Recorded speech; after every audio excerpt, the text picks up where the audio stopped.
This week, cattlemen and cattlewomen were in Washington, D.C. to discuss important issues with lawmakers and administration officials. The Montana Ag Network's Russell Nimitz reports tonight why livestock transportation was at the top of the list.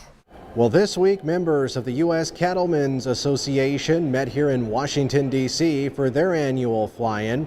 Whitney Klasna is the USCA's national secretary from Lambert, Montana, and says one of the key legislative issues that they talked with members of Congress and Trump administration officials about this week was finding a permanent solution to that ELD and hours of service issue for U.S. livestock haulers. The majority of our cattle get shipped out of state at weaning stage, at calfhood stage, and shipped to our southern states where they get fed out and then eventually end up in feed yards and at the slaughterhouse. So that's a huge thing as far as getting our cattle to those destinations in a timely manner without having to unload those animals and commingle them with other animals, and disease traceability issues as well. The U.S. Cattlemen's Association supports the bipartisan Transporting Livestock Across America Safely Act, which has the support of Montana Senators Jon Tester and Steve Daines. Senator Tester says the bill is a common sense solution. It doesn't make any sense, especially when you're hauling livestock,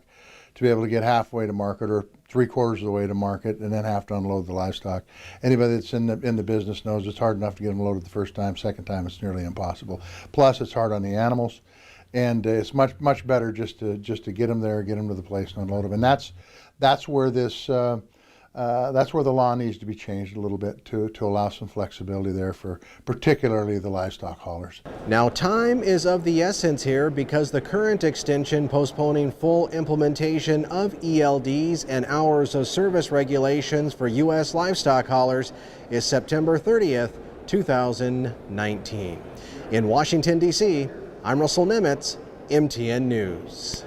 Other priority issues discussed were truth in labeling of alternative proteins, trade, and true price discovery in the livestock market.